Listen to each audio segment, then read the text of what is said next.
They told us we were having a boy because we wanted to know. But then they were taking a long time to just see one more thing, and they had people coming in and out. And long story short, they said at the end, we just can't see the fingers on his left hand. Hi, it's Morgan and welcome back to Way of Living podcast, where I get the chance to talk to incredible people about their way of living.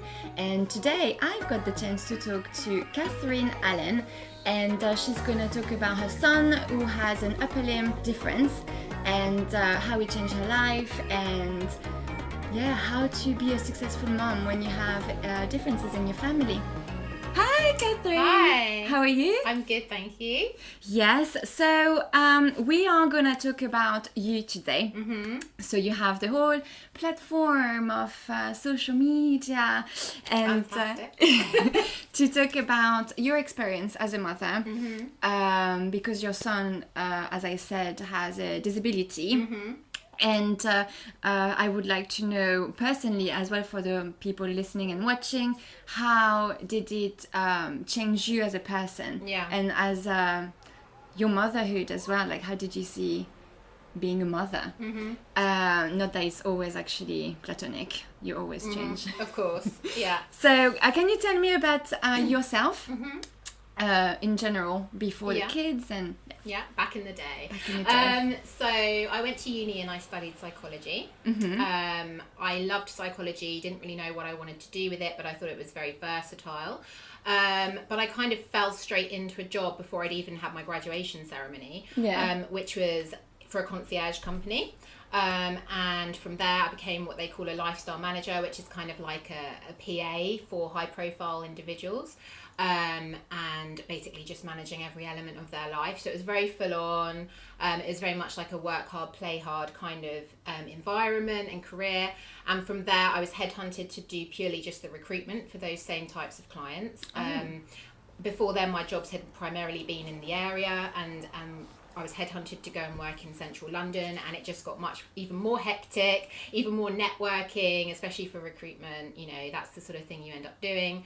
So it's very much like career focused, and not a lot of time for, I didn't think I had a lot of time for kids in that environment, but I knew I really wanted to be a mum. It was something that I'd wanted to be since I was a kid. Like, I was always helping with my cousins, and I met my husband Chris, who is a quantity surveyor. In 2016 we decided to go for it, and we ended up getting pregnant pretty quickly and having Harvey. Oh, great. Yeah. So when did you realize that your son was different? Mm-hmm. So we had our 12-week pregnancy scan, and everything was apparently normal. In fact, when I look back at the reports, it says both hands and sets of fingers present. Okay. To be honest, it wasn't even something that crossed my mind that he might not have part of his limb. In our 20-week scan, which they say is sort of the anatomy scan to check everything, they mention the heart and the brain and the vascular system and all these things. Never once again did I think, they're looking for hands and feet. It just wasn't something that really crossed my mind. The scan, they went through everything and it was all perfect. They told us we were having a boy because we wanted to know. But then they were taking a long time to just see one more thing, and they had people coming in and out. And long story short, they said at the end, we just can't see the fingers on his left hand. They did mess up a little bit. We were supposed to see the consultant immediately after, and they couldn't find her, and we were sent home. And it was just a very scary time because we just didn't know if he did or didn't have these fingers, and it was all just such a shock. Why was it scary? Because it came out of the blue. It wasn't something that I was even thinking about. I think if they'd have said, look, actually we can't quite see if something's right with his heart, of course that would be terrifying. Yeah. But it was on my radar. I had this as a mum, I think you just have that protective readiness for something like that you're prepared for when you go into a pregnancy scan. And I was like, well, what do you mean he doesn't necessarily have fingers? It was just it was just overwhelming. I didn't know what to think. And then does that mean that there's something else wrong? And what does this all mean? And we were left hanging, and we went straight to a private consultant in London that same day, who confirmed, yes, he only has a partial hand before his knuckles, and this isn't going to change. I can't see anything else wrong, but you'll need to go back to your consultant on the NHS and get that all checked. And thank goodness, the following week we had a 4D scan and everything else was fine. But I think it was just the shock of it, because it wasn't even something that I was thinking about as being a possibility, and it wasn't something I knew anything about. Yeah. Could this disability, like this, the fact that he doesn't have any fingers, could it be linked to? Could it have been linked to any problems, like other physical problems? Yes. So, in the sense that they don't actually know what causes it. His diagnosis is Simbrachydactyly, which is very difficult to spell, and it's just a very long way of saying we don't really know what's wrong or what happened. I don't know why it has to be so long and complicated, but essentially, they play with ideas. It's to do with blood flow issues, very young. It happens, our hands sort of are starting as buds in the stomach, and they sort of burst through as fingers, and that happens at like 6-7 weeks gestation.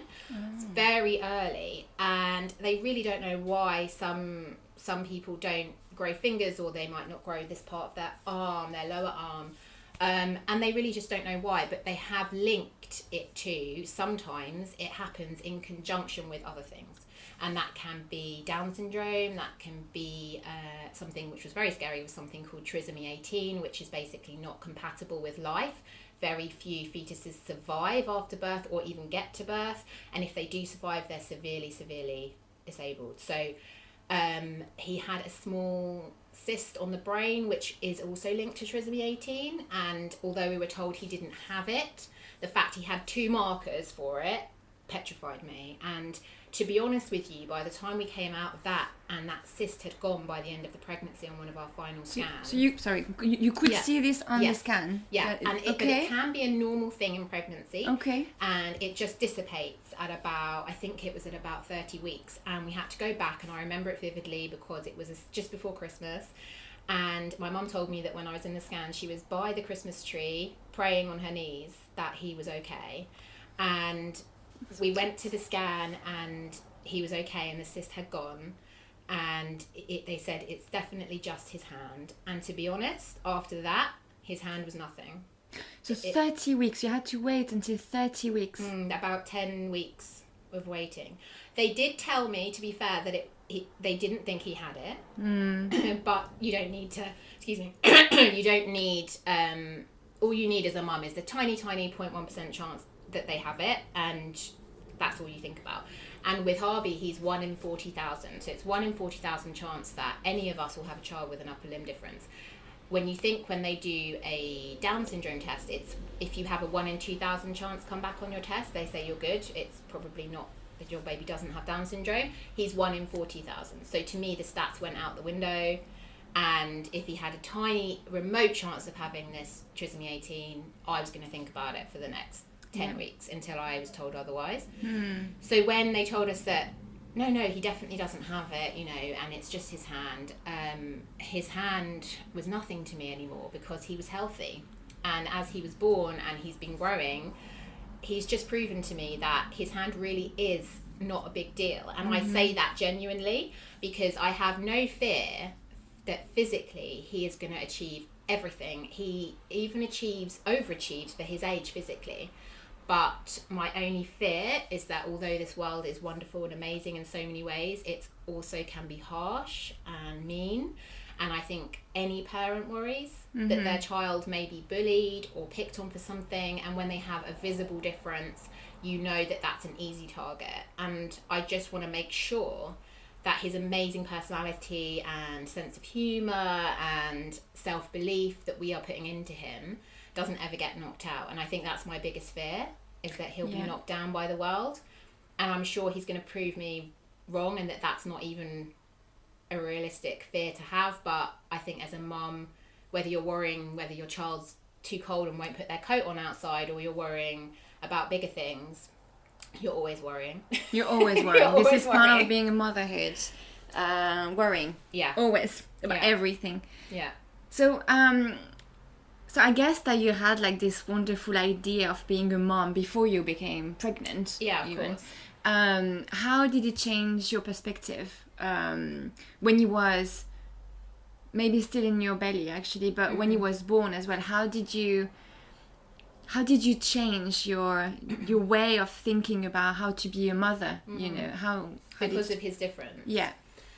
I can't say it changed too much on how I would be a mother, but it just changed. I suppose what it changed is just me as a person, which changes in effect who I am as a mum. I think before Harvey, I worked with children with disabilities. I volunteered.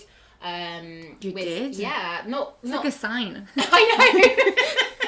I think it wasn't. I didn't do it for a long time or anything, but I loved working with kids. I worked with them on and off before my degree, in nurseries and as a nanny and things. And then my cousins were working for this amazing charity called Disability Challengers, and they were doing it on the regular. You know, they were going every weekend. And I said, I'd love to just, you know, be a part of that and help out a bit. So I went along to a few sessions, and I worked with both young adults, like teenagers, and young children with disabilities. And we're talking much more severe than Harvey. I mean, mental struggles and cerebral palsy and these things. And I had so much sort of sympathy for what the parents were going through and for what the children were going through, but I never fully understood what they were going through. Like, how could you if you're not going through it yourself? And I'm not saying that's the same as Harvey, because that's, you know, a lot more, there are a lot more struggles involved with very, you know, powerful physical issues, and Harvey is very physically able. But the emotional side of worrying about your child and that side of things really hit home with me when I realised that my child was going to have a physical difference.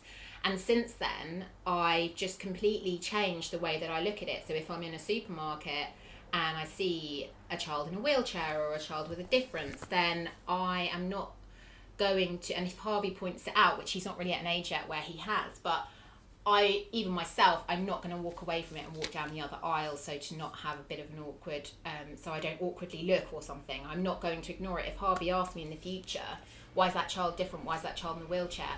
I will actively encourage him to go up and ask them, you know, like, oh, you know, you're in a wheelchair, I have a hand difference, like, what happened with your difference? And talk to them and talk to the parents, because you don't think it, but by saying to your child, shush, don't point, walk away, that's the most hurtful thing you can do. By saying, go and ask and go and talk about it, you're saying, there's nothing wrong with a difference. There's nothing scary. You should approach it. Like, don't hide from it. Don't steer away from it, you know? And I think that's what's changed within me, is just how I approach others with differences. And you know, it's just changed the way that I look at everything. At people in general, and I think that's such a powerful thing to have had from your child, who's only 2.5. Yeah, that is true. I think he's totally changed me as an adult, which is an amazing thing. Yeah, but so do you think no parents, so imagine like your son goes to this little boy in a wheelchair or this person in a wheelchair, and don't you think that the parents or the person will take offense? I think it's about how you approach it.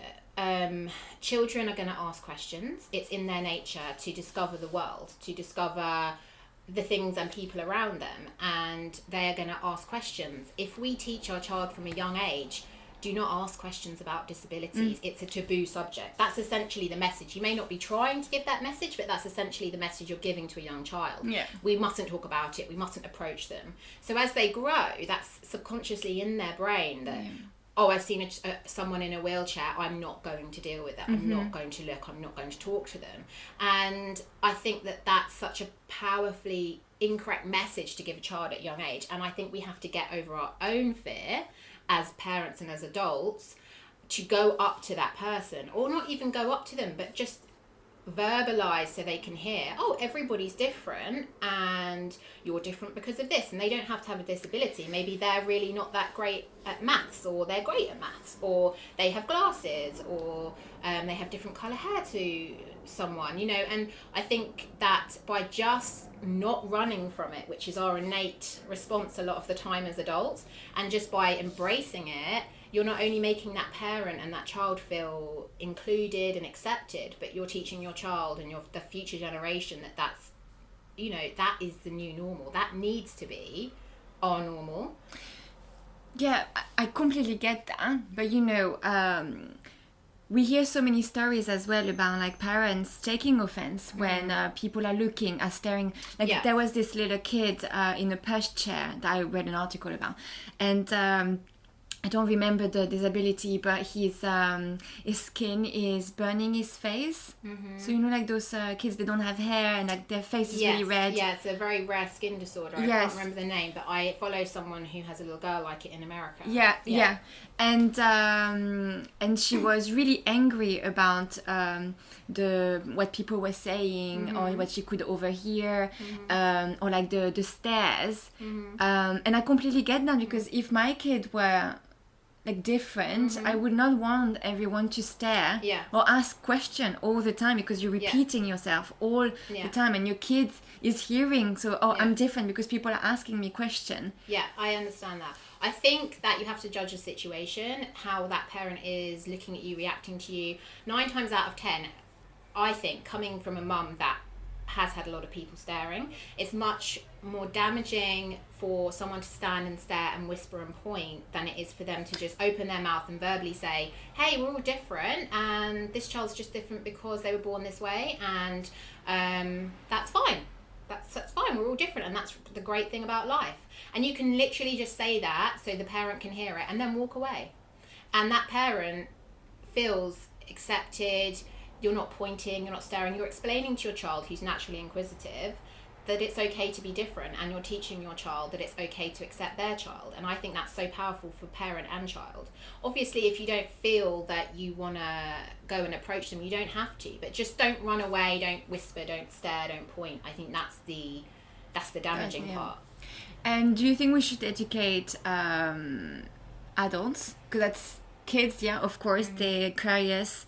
We need to guide them and educate them, because that's what we do, that's our role. But do you think that we should educate adults as well?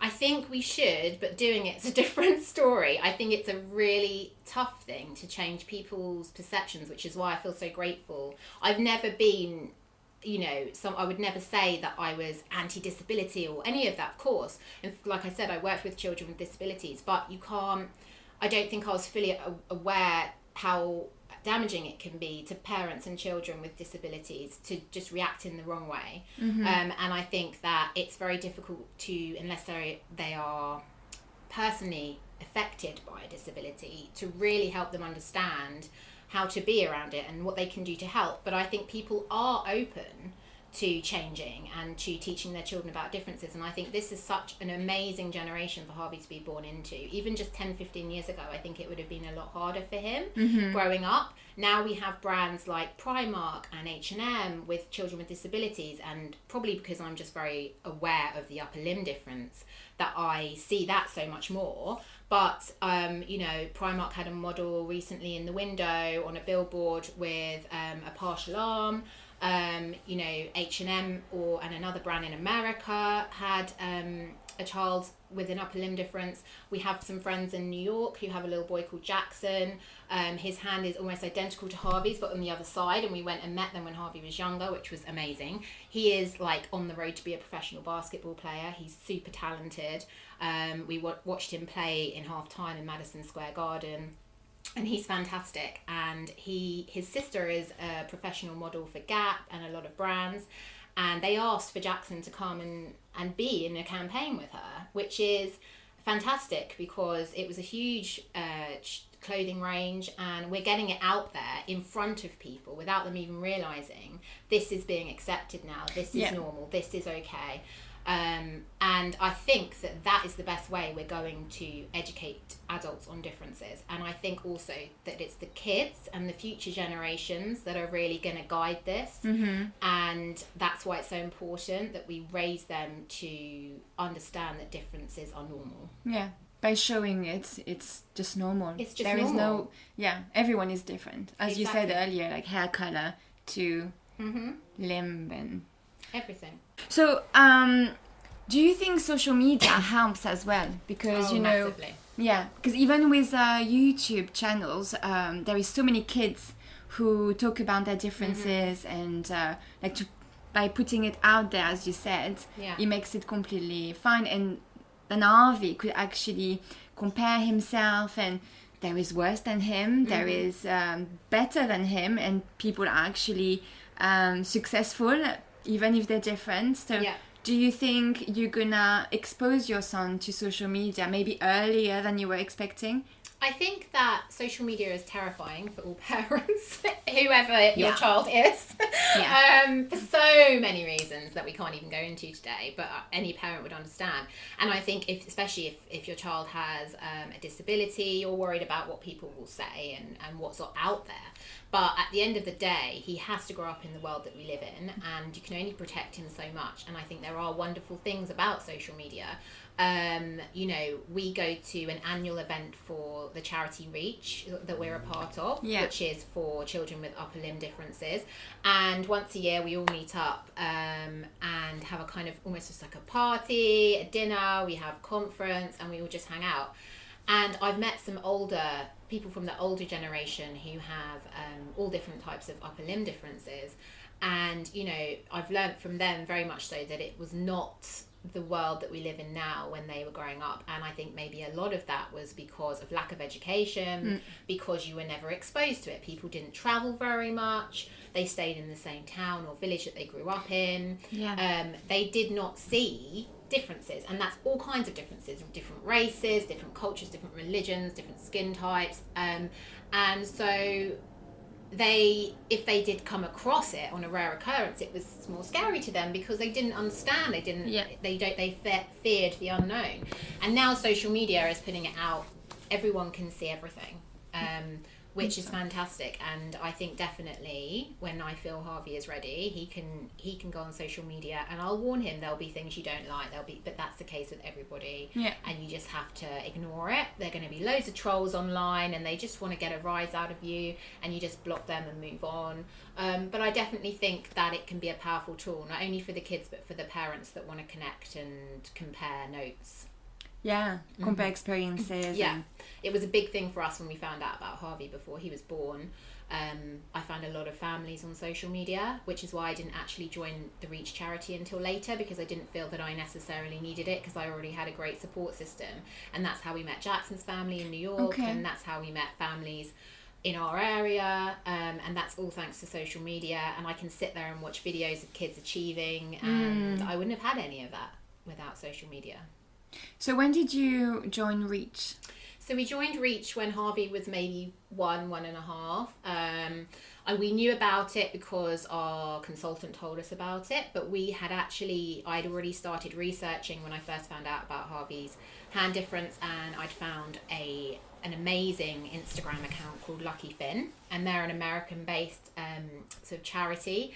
And through that I met loads of people, and we connected, and I met up with some people in the area when I was pregnant who had children and older children with limb differences. There's an amazing Instagram account run by a lovely mummy called Tori, and she has 3 lovely boys, and Oakley was her first, and he was born with an upper limb difference, and he's just doing so fantastically. And we met up, she kindly invited us over, and we're still friends. We meet up at the Reach events, and it's just so amazing to have that. And then we joined Reach when more it was to do with the practicalities of, I knew that they could offer things like when Harvey goes to school, if he needs an adapted recorder.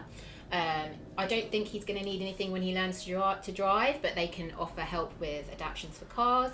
And I just thought it would be a good thing to be part of, so we knew it was available. In their meetups, they talk about what's available on the prosthetic market in terms of they have bionic hands and all these amazing things going on. And so I wanted to be a part of that and be educated on what was going on in the sort of limb difference arena. So we joined, and then shortly afterwards, the local lady that happens to live down the road from me, Nicola, left as coordinator for South London branch, and she asked me to take the job up, so I have. And we just arrange kind of a few events locally each year for all the families and kids to meet up, and it's great, and people can talk. If it's new families, they can have their minds put at rest, and the kids can form relationships with other kids that get it and that understand. So it's been fantastic, and more than anything, we've just made some amazing friends and forgotten about the limb difference side of it. We've just made some great friends and who are lovely. Yeah. So you think it's a great support, and like you're happy 100%. To have found Reach? Oh, 100%. And they're there if we need them. At the moment, Harvey's very young. We don't really need any sort of practical support, but if we do, or we want a contact for an occupational therapist or something, we can go to them and they will help us, and they will help us find what we need. And that's an amazing thing to have, to know you have that backup. It is fantastic. And to have a place where you can go and once a year and learn about all of the industry and what's coming out and what's new and the science behind it. If he ever wants a bionic hand or something, we'll know what he can and can't use and what's out there. So I think that's amazing thing to have. You probably have more support than me as a mom. I know. Do you know what? That's the other thing. Harvey, someone said to me the other day, what's Harvey brought to you in your life? And I said, so many things. But do you know what? I've just got so many cool friends, like through Harvey, that I would never have made. And I had a lot of self-confidence issues in myself growing up, and he's forced me to get those out the way and work on myself, because when I say to him in the future, when he comes home and says, this kid said that something wrong with my hand, and I say to him, it really doesn't matter what other people think about you. I cannot say that and then go upstairs and fret about what I'm wearing to a party or worry about, how I look, because that would make me a hypocrite, right? So I need to work on that for myself as well. Yeah, and he's made me do that. Yeah, so how do you do it? Is it just like a process? It's just like it's something... a process. It's definitely a process, and I definitely still have days where I feel down on myself, or I feel down about Harvey because I just worry for him, like any mom. And then I'll have days where I don't even think about it. But I think generally I am just trying to focus on what really matters, and Harvey's my biggest inspiration, and I need to be in that place for him when he's that bit older, and he needs me to be strong, and he needs me to genuinely not care what someone is saying about him. And of course I'll always care on some level, but I need to genuinely practice what I preach. And so I'm just trying to practice affirmations to myself that I'm going to say to him, and try and just live that truth that I'm putting into him. And I think the mind is very powerful, and the more you tell yourself something, the more you start to believe it. And I think I'm having counselling to work on myself and my own self-confidence, and I'm just working on myself. So because of Harvey? Yeah, and when he comes home to me and he has that cry that we're going to have together, and I'm sure I'll cry too because I'm so emotional about it all, but I just want to be in a place where I'm strong for him, and what I'm telling him I believe. And I think that's the best I can do for him, and prepare him, because he is going to have people ask him annoying questions in the playground over and over again, and he is going to have kids grab his hand and want to look at it, and he's going to have people point and say things, and I just hope that is not all the time, but I know it will happen, because that's life.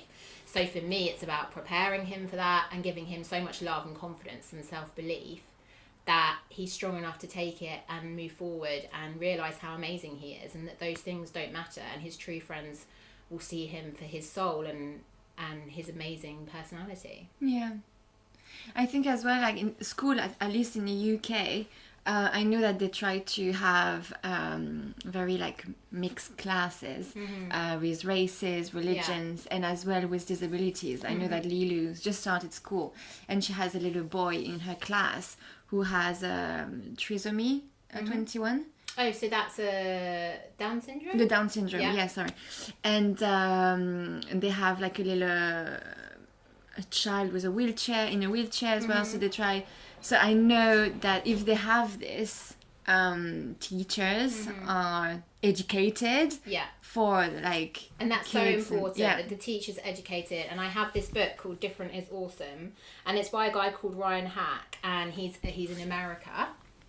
And I plan to read this, and it's the other mums in the limb difference community that told me about it, and I plan to read this on Harvey's first day at school if I feel that it's the right thing to do. And it basically is a story about a little kid that has show and tell at school, and he brings his big brother, and his big brother has an upper limb difference, and he tells them all and teaches them all that he can do everything they can do, he just does things differently. And it's a great message, and it says some kids have this colour hair, some kids have glasses, some kids have this and that, and it just is talking about differences. And I hope that it will help the teacher to answer questions, and it will help the kids to have their questions answered in that moment, because kids are very good, once they know the answers that they want to know, they move on, and they won't pursue it or constantly make a thing of it, because kids are very accepting, more so than we think. Especially the younger kids. So I hope that will answer a lot of questions, so he can then go on with his day at school and not have that being like the focus of all the children asking questions at different times. Yeah. So that's my plan of action. But I think as long as the teachers you talk to them before, and it's important to tell them how you approach it and how you want your child to be treated at school by them as well as the kids, and the answers to the questions that they might not have the answers. They might be a bit scared of what to say to the kids, and you just give them the confidence and say, this is what we say, and please say that, and they'll feel confident to deal with it. Yeah. With Reach, do you go to school maybe, or like is this more like a support group for a charity for the parents and the kids, or do you spread your knowledge and your experiences to others as well, like maybe to go to school or have like talks, or do you do this?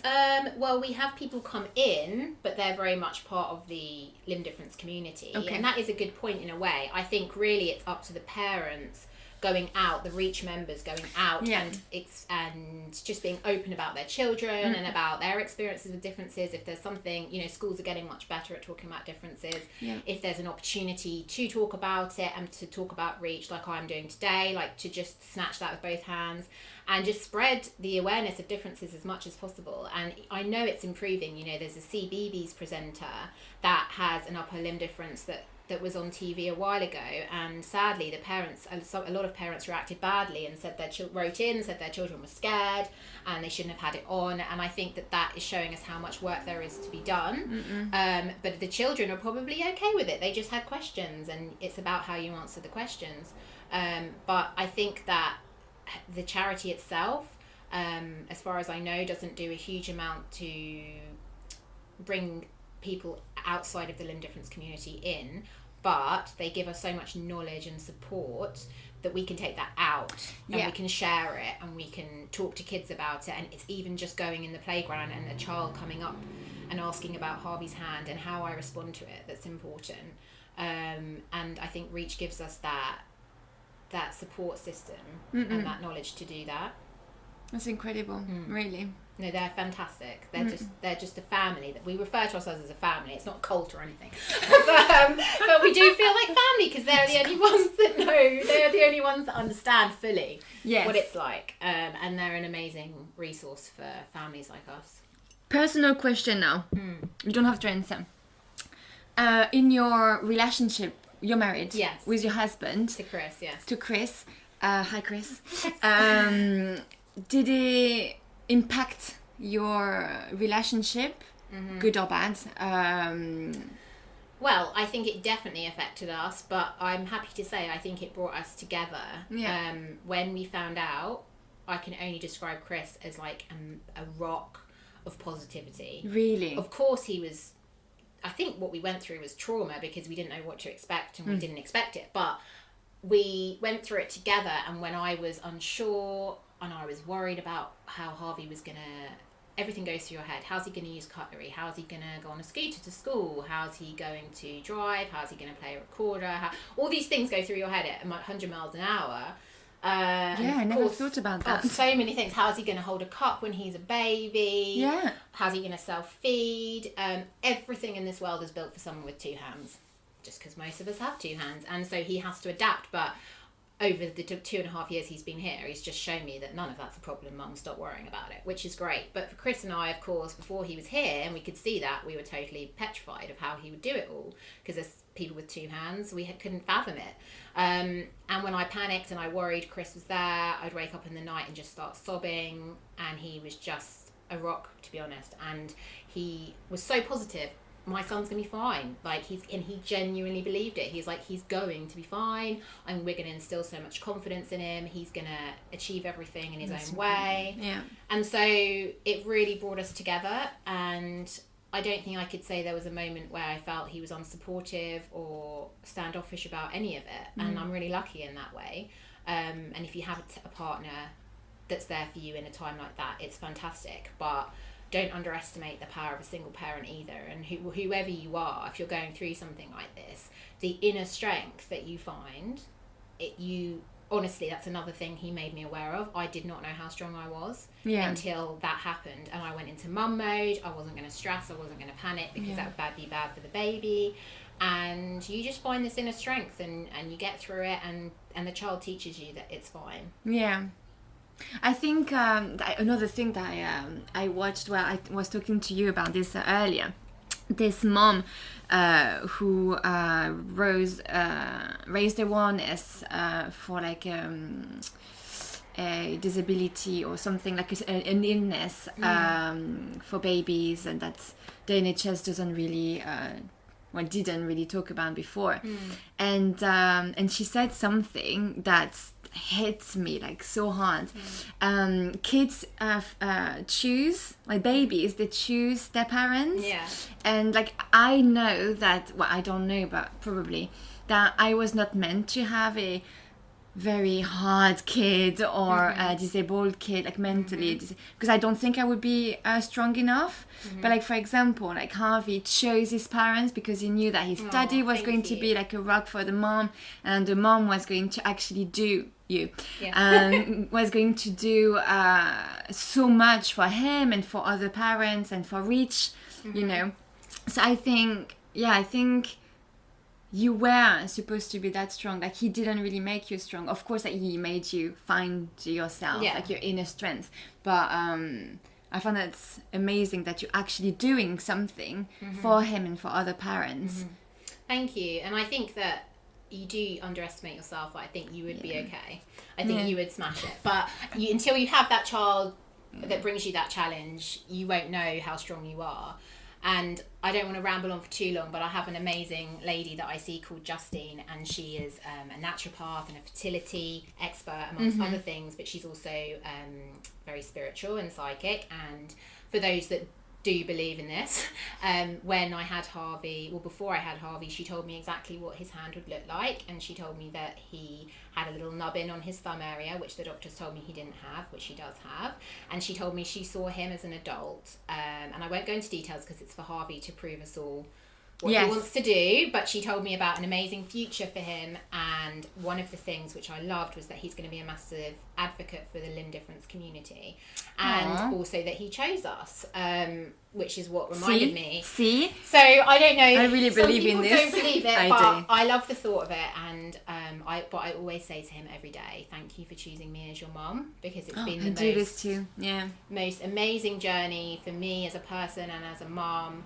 And I know he'll continue to make me so proud. He does things every day, which is a privilege, because he shows me how to do things with 5 fingers that I couldn't even work out. And he's only 2.5, so I dread to think what he's going to show me next. But he's an amazing kid, and I say to him every day, thank you for choosing me as your mum, because it's a privilege, and I truly mean that. It is, actually. Would you say that you're a successful mom for Harvey? Oh, I hope so. I have my days. It's hard. It's hard to answer that. I think if I look at every single day, I would say, I don't know, because I have days where I just lose my rag. But I think we all do, and I think you just have to look at the bigger picture. He's a really happy kid. He has a massive support system around him that I've built up for him. He has loads of confidence, probably too much, because he probably is the boss of the house. And he has great sense of humour, and he's happy. And I think that's all you can ask. The main thing for me is that he continues to be happy the majority of the time in his life, and if I can achieve that, then I feel like I've done my job. Any more kids? Definitely, but he still isn't sleeping through the night, so those kids. Maybe not quite yet, but soon. I hope. It's amazing being a mom, and I definitely want more. If I'm blessed with more, it would be great. Well, thank you so much. I hope it's going to influence people to learn more about disability in general, like mentally and physically. And you're doing a good job. Thank you so much. Great job. Thank you, I appreciate it. And thank you for watching and listening. And tune in for the next episode next time. Who knows when? Bye.